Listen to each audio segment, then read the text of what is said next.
दोस्तों आज हम बात करेंगे दुनिया की सबसे popular television series game of thrones की। दोस्तों हम आपको बता दें कि इस टेलीविज़न सीरीज़ के 60 एपिसोड्स पिछले 6 सीजन्स में आ चुके हैं और जो काफ़ी लोकप्रिय हुए हैं और सीरीज का 7वां सीजन जुलाई में शुरू हो चुका है। अगर आपको इस टेलीविज़न सीरीज़ के बारे में कुछ भी नहीं मालूम है तो आप इस वीडियो को आखिरी तक जरूर देखें। मैं आपको इस टेलीविज़न सीरीज़ की पूरी कहानी बताऊंगा। गेम ऑफ थ्रोन्स एक काल्पनिक महाद्वीप वेस्टरोज की कहानी है और इस साम्राज्य की सबसे मुख्य सिंहासन को आयरन ऑफ थ्रोन्स कहा जाता है।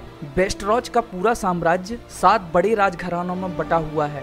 पहला राजघराना है टाइगेरियन, दूसरा है बैरथियोन, तीसरे साम्राज्य का नाम है स्टार्क, चौथा है लेनिस्टर, पांचवा है ग्रेजॉय, छठवां साम्राज्य है मार्टेल और 7वां साम्राज्य है टायरेल। दोस्तों वर्तमान में टाइगेरियन राजाओं ने बाकी 6 प्रदेशों को हराकर पूरे वेस्टराज साम्राज्य पर कब्जा कर लिया है।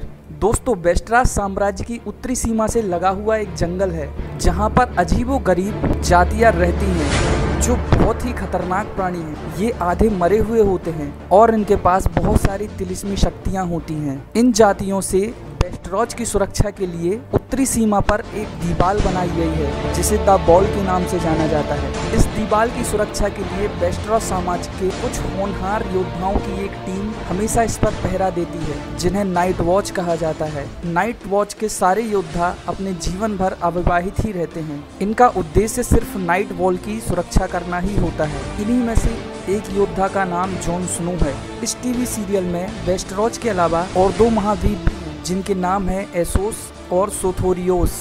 एसोस कई सारे छोटे बड़े शहरों से बना हुआ है जिसमें आज भी दास प्रथा चलती है। आखिरी टाइगेरियन राजा की मौत के बाद उनकी एक बेटी जिसका नाम डेनेरिस है यहीं एसोस के एक शहर में आकर बस जाती है और यहाँ सालों से चल रही दास प्रथा से लोगों को मुक्त करवाती है।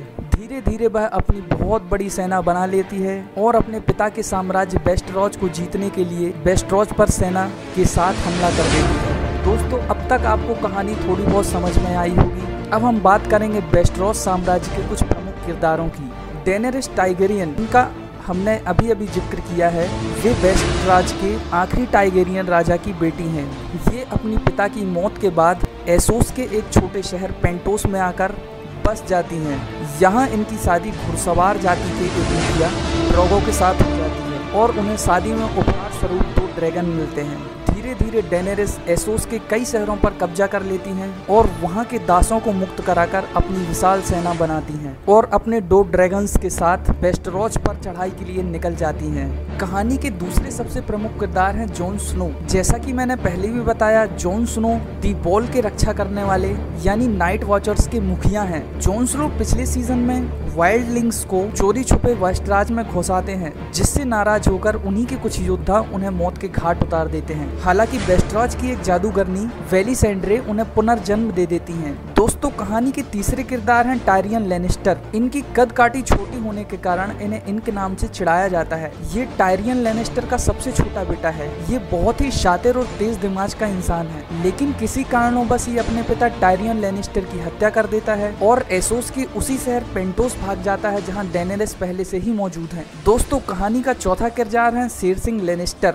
वर्तमान में सेरसई वेस्टरोज साम्राज्य की महारानी हैं। अपने पति रॉबर्ट की मौत के बाद इन्होंने अपना सारा साम्राज्य अपने 2 बेटों को सौंप दिया है लेकिन किन्हीं कारणों उन दोनों बेटों की भी मौत हो जाती है। अब सारे वेस्टरोज की महारानी सिर्फ वही हैं। दोस्तों अब हम बात करेंगे वेस्टरोज साम्राज्य के 5वें किरदार के बारे में जिनका नाम है आर्या स्टार्क। अपने पिता नेड स्टार्क की मौत के बाद ये वेस्टरोज छोड़ देती हैं और अपने पिता की मौत का बदला लेने के लिए तलवारबाजी का प्रशिक्षण लेती हैं। तो दोस्तों ये थे वेस्टरोज साम्राज्य के कुछ प्रमुख किरदार। दोस्तों वेस्टरोज साम्राज्य में एक डायरवुल्फ नाम की प्रजाति भी पाई जाती है। अन्य प्रजातियों के साथ साथ इस प्रजाति के पास भी कुछ अलग तरीके की शक्तियां मौजूद होती हैं। डायरवुल्फ अपने मालिक के बहुत ही वफादार लोग होते हैं। इनके पास हमेशा एक भेड़िया होता है। दोस्तों सभी 7 साम्राज्य का सबसे मुख्य उद्देश्य होता है वेस्टरोज के सिंहासन यानी आयरन थ्रोन्स पर कब्जा करना और सभी साम्राज्यों के राजा अपने अपना दिमाग अपनी अपनी राजनीति लगाकर वेस्टरोज की सबसे मुख्य सिंहासन आयरन थ्रोन्स को पाने के लिए लगातार कोशिश करते हैं। दोस्तों आपको कहानी कितनी समझ में आई हमें कमेंट बॉक्स में जरूर बताइए और वे दर्शक जिन्होंने